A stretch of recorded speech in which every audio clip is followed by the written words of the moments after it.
సంయుక్తం నిత్య.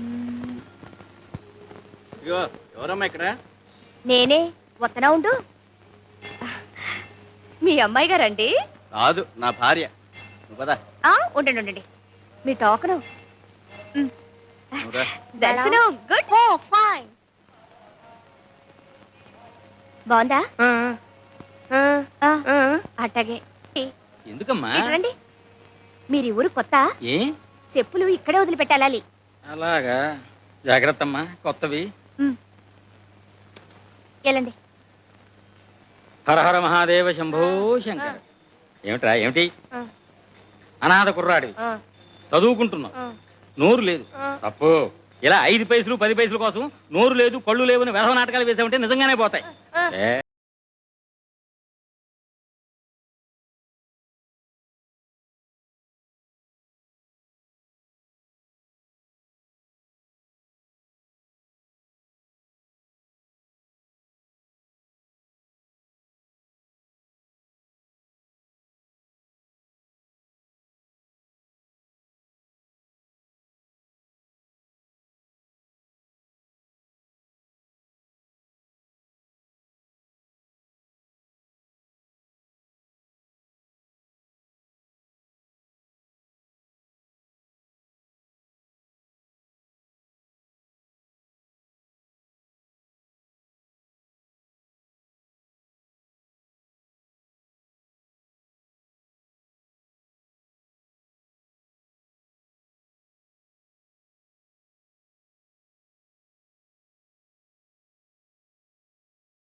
ఏంటా సకిలింపులు?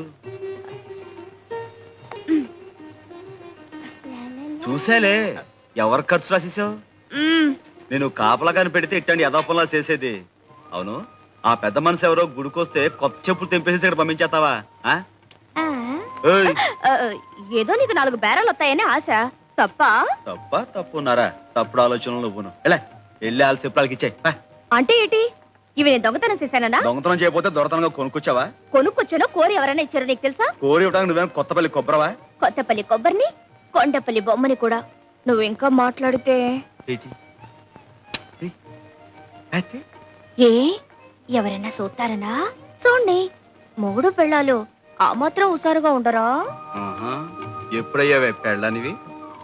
నువ్వు అంటే ఎప్పుడో అయిపోయేదాన్ని. ఈ పాటికి 6 కవల పిల్లలు కూడా కనేదాన్ని. ఏటి బాబుకు పట్టే పాలేనా అవి? మంచివే, ఇంటి నుంచి కాసి తీసుకొచ్చాను. సర్లే, పొద్దునెప్పుడో కాసాడట, ఇప్పుడు పడుతున్నాడు. ఆడపిల్ల మీద ఒంటి కాలు మీద లేవడం కాదయ్యా పిల్లల్ని సాకడం అంటే. గుళ్ళో నైవేద్యం పెట్టిన పాలు తీసుకొచ్చేలే. నేను పడతా. ఏనే పట్టకూడదా? పడితే ఏంటంట? నువ్వు రోజు ఇలా పాలు పట్టి వాడిని మర్చేసుకుంటుంటే రేపు నా మాట వినకపోతే ఇంకా మంచిది. వాడి కోసమైనా నా కాళ్ళు పట్టుకుని కట్టుకుంటావుగా. మళ్ళీ అదే మాట. ఆ శారదమ్మ మీద మనసు పెట్టుకొని మనసు పడుతున్న నాలాంటి ఆడకూతుర్ని కాదనకయ్యా, ఉసురు తగులుద్ది. తగులుద్ది. ఓ అంటే డమ్ రాదు. నిన్ను కట్టుకుని కుటుంబం అంతా చదువు లేకుండా ఉండిపోవాలా?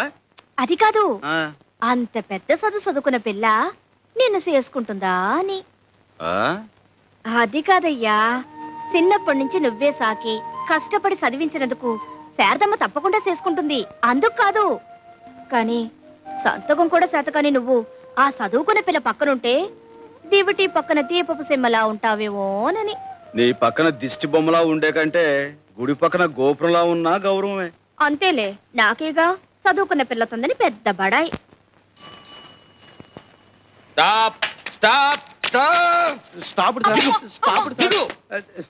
ఏంటి సార్? ఏమిటేమిటి అంతా మీ ఇష్టమే. ఎక్కేయటమే. ఈ ఊళ్ళో డబల్స్ ఎక్కొచ్చు కదండి. ఎంతో కాలం నుంచి కలిసి తిరుగుతున్నాం, ఎవరు మమ్మల్ని ఆపలేదు. రూల్స్ తెలియని వాళ్ళు ఆపలేదు. అసలు డబల్స్ రూల్స్ తెలుసా మీకు? డబల్స్ ఎక్కచ్చు అంటే 2 మగవాళ్ళు ఎక్కచ్చు, 2 ఆడవాళ్ళు ఎక్కచ్చు. ఒక మగ ఒక ఆడ ఎక్కకూడదు. ఒక ఆడ ఒక మగ ఎక్కకూడదు. దీనికి శిక్ష ఏమిటో తెలుసా? సెక్షన్ ABC ప్రకారం 50 రూపాయలు ఫైన్, 3 నెలలు కఠిన కారాగార శిక్ష. పద స్టేషన్. బాబు, పోలీస్ స్టేషన్ దాకా ఎందుకు కానీ 10 రూపాయలు ఉంచండి. సరే కానీ రే ఆగో. ఏం వ్యాపారం? పగల పచ్చల వ్యాపారం చేస్తుంటామండి. రాత్రులు ఏం చేస్తుంటారు? పచ్చళ్ళు తయారు చేస్తామండి. నువ్వెవరు? మన వైపు అండి. సాక్ష్యం? ఈ మంగళసూత్రం అండి. నాటకాల వ్యవహారంలా ఉంది, నమ్మకం లేదు. అక్రమ సంబంధానికి శిక్ష ఏమిటో తెలుసా? సెక్షన్ ABC ప్రకారం 6 నెలల కఠిన కారాగార శిక్ష, 50 రూపాయలు ఫైన్. పద స్టేషన్ కి. పాపం ఊరికి కొత్త వాళ్ళండి. రైల్వే స్టేషన్ కి దారి ఎటు అని అడిగారు, చెప్పేశాను. గుర్తుంది కదా? వస్తాను. Left right. వీర్రాజు గారు చాలా దూరం శ్రమపడి వచ్చారు, ఇక వెళ్ళరండి. నేను నిన్ను దిగబెట్టడానికి వచ్చాను అనుకున్నావా? నువ్వు వేసిన వ్యధవేషాలు మీ అమ్మాయికి చెబుదామని వచ్చాను. అబ్బా, చెప్తే మీకు అర్థం కాదు. ఈ వయసులో ఈత పనికిరాదు, వెళ్ళండి. ఏంటండి అది కదా? అబద్ధం చెప్పకు. నేను చెరువుకు స్నానానికి వెళ్తుంటే నువ్వు నా వెంటపడి ఈత నేర్పు కనకలింగం గారు, ఈత నేర్పు కనకలింగం. నా వంక చూసి చెప్పు. అది కాదమ్మా, కనుక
నాకు నచ్చదు ఏమిట్రా?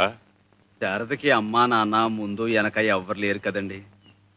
మీరే కదా పేట్ల మీద కూర్చుని పెళ్లి జరిపించాల్సింది. అలాగేలేరా, అన్నీ జరిపిస్తాను. ముందు పెళ్లి విషయంలో శారద అభిప్రాయం ఏమిటో తెలుసుకురా. అలాగే, ముందు మీరు ముహూర్తం పెట్టేయండి. ఎన్నిసార్లని పెట్టమంటావురా? కిందటేడా దివ్యమైన ముహూర్తం పెట్టానా? ఏమైంది? ముహూర్తం దారిని ముహూర్తం పోయింది, నీ దారి నువ్వు అలాగే ఉన్నావు. కిందటేడు శారద చదువైపోద్దంటున్నాను, పాపం కాలేదు కదా. అవునులే, ఈ సంవత్సరమైనా చదువు పూర్తవుతుందా, పెళ్లి ఒప్పుకుంటుందా కనుక్కొనిరా.